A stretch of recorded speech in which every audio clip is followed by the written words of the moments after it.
Hey, Lacrosse fans, I'm Gabe Henderson, and today I'm joined by Patrick Strawn to give you guys a more in-depth analysis of our first game against East Carolina this weekend. And Pat, I just said it, East Carolina this weekend.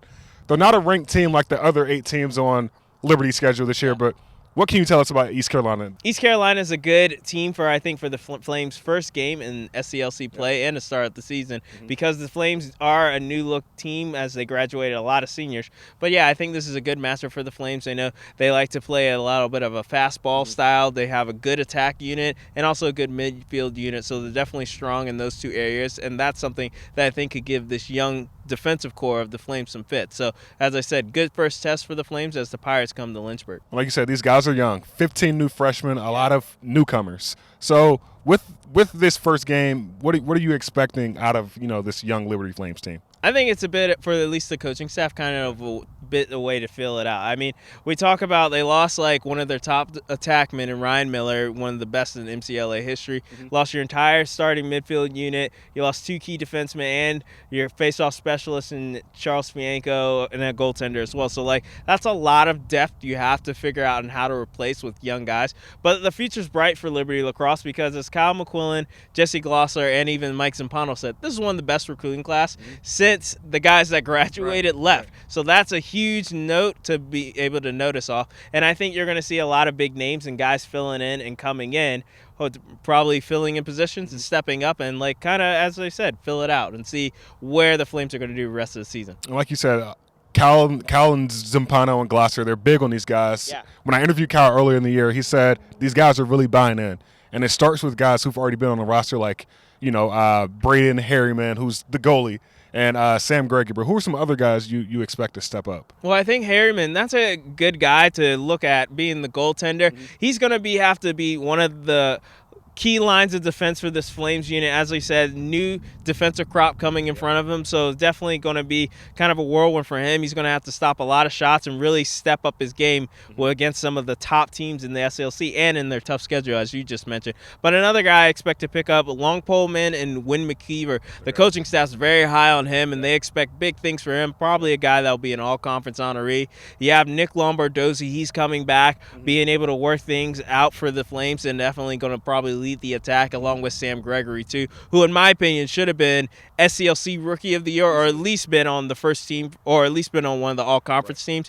And so definitely expecting big things for those key returners. And after this game, you have, that's when the harder part of the schedule starts to beef up. So you think this game will get these guys battle tested, or why do you think Cal scheduled such a tough schedule with all these young guys? I think it just kind of the way things kind of fell into place for them. I mean, I think the last few years the Flames have been playing top-ranked teams. Like, more than half their schedule the last few years ever since they've been in D1 has been against ranked opponents. So I think that's just the way things kind of fell into place. But, I mean, I don't expect a different story than we've seen the last few years with Liberty being in D1. You see every year the club finds a way to get better and better, even when they lose key pieces to their team. Now, they lost a lot of key pieces, don't get me wrong there, but I expect a lot of guys to really kind of get things rolling. With Michigan State, a little confidence. A lot of these guys saw them last year here at home, and yeah, they're going up to Michigan, but I expect good things and expect them to be able to try to work their systems and kind of simplify the game. Don't have to try to get too fancy and work things out. And Cal, he's big on keeping, the winning tradition at home, alive. But another thing that stands out to me, we've never beat a ranked team on the road this year, ever in school history. Oh, yeah. So how big is, getting that win on the road? We play, Virginia Tech, we play Colorado State, University of Colorado, Colorado State, all 3 of those teams on the road. So how big is, beating that, breaking down that barrier of winning on the road? Well, I think it's just a bit of a confidence booster, when you're able to beat not only a tough team at home, but then you go on the road, it changes the swagger and the identity of the team. And I think being able to beat either, as you said, in Michigan State, who's their first opponent, then Sonoma State,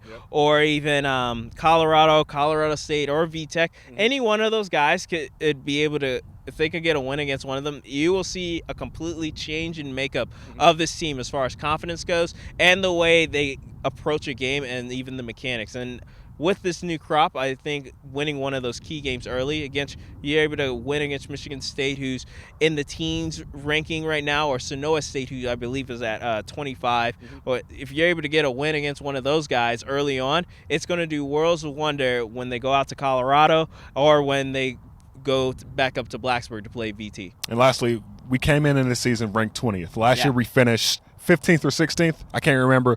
But are you surprised at our ranking this year? And do you think the ranking at 20th gives us fuel going towards the future? Yeah, I think it gives the guys fuel. I think it kind of is a measuring stick. They're like, okay, so we see we are. And even to a certain point, they see that they're considered fourth in the conference right now. So that's huge.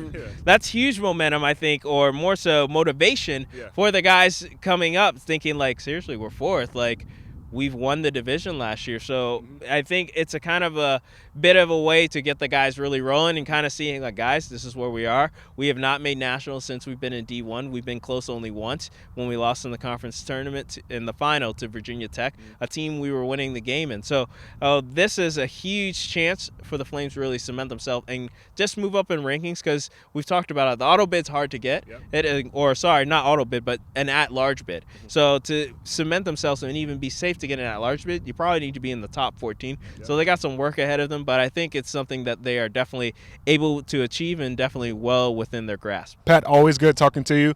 East Carolina this weekend. For more updates, be sure to like us on Facebook and follow us on Twitter. For Patrick Strawn, I'm Gabe Henderson for LFSN, signing off.